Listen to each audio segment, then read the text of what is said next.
for all the hardships endured and sacrifices made. You are the positive result of how the human spirit has the capacity to triumph over adversity and create a better and more humane world. I congratulate you for your achievements to date. As stated in the media, over 375 tangible and concrete projects which have affected the lives of over 4.7 million people all over the world. This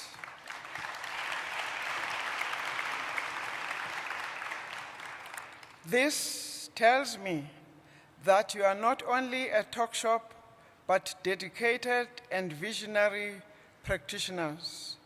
You are the change, ambassadors of Kwame Nkrumah, of Mahatma Gandhi, of Martin Luther King, of Lillian Ngoyi, of Ruth First, and Nelson Mandela.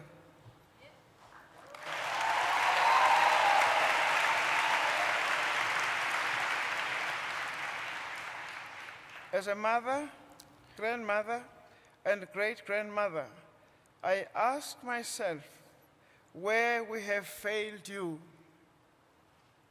what we could have done better, and what the future holds for our youth. Comrade Nelson Mandela challenges us and says, there can be no keener revelation of a society's soul than the way in which we treat our children. Here you are, as our children and grandchildren, taking responsibility for your universal condition and creating a world that we should have created for you.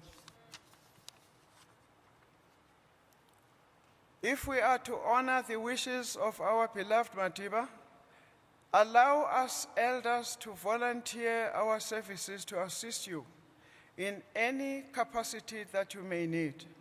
Use us as you champion your way forward on this noble and courageous journey. We know that these points may have been discussed, but we have a responsibility to emphasize them as our last message to you as we bid you farewell. You are the torchbearers of our future economy that empowers the youth for a better economy. You must therefore take part in decision-making. You are the custodians of a better world we all strive for, that will only be achieved by yourselves. Modern technology dictates that you take charge of the space you live in, and that is your cell phone, laptop, and computer worlds. The onus is upon you to demand accessibility to resources in your countries, because youth unemployment is a ticking time bomb. Because you are the future of various countries, your minds should generate knowledge. Therefore, education is the key to unlocking the doors of that future. You must be exposed to today's scientific world and have critical minds as future leaders. Understand how your governments work. Find out where your country's monies go to and engage in dialogue with your country's leaders.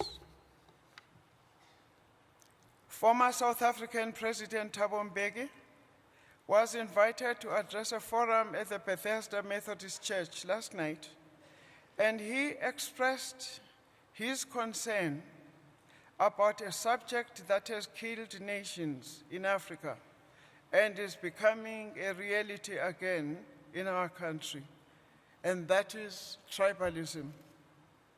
He quoted the latest dangerous slogans like 100% vendor, and said he had heard that there was also 110 China. Would you possibly know any such person in this democracy that we have fought so hard for? This is the death knell for a democracy whose constitution in our country was written in blood. No nation seeks to be retrogressive and deny the very principle of nature that says humanity is dynamic and geared towards growth. The responsibility of the youth universally is to prevent tendencies of alienation and stigmatization through intensive dialogue and engagement with affected communities. In the words of Maya Angelou, my favorite poet, author, actress, filmmaker, educator, and civil rights activist, who says, "To all young people, you are cared for and are worth everything. Women are better than being called the B word, and blacks are better than being called the N word.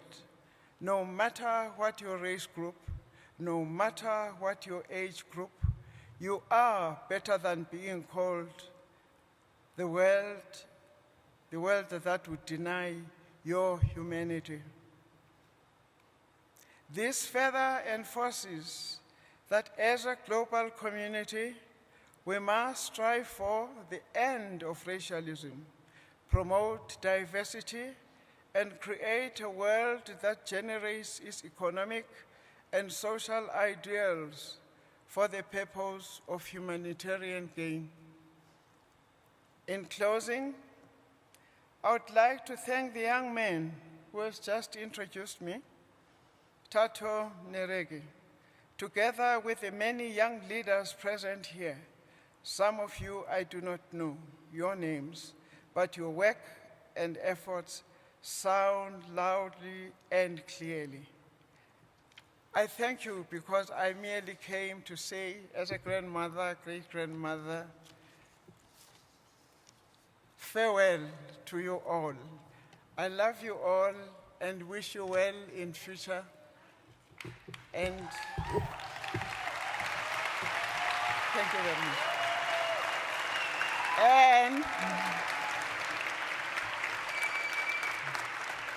my little farewell words wouldn't be complete if I didn't remind ourselves about our war cry during those difficult days. Amandla!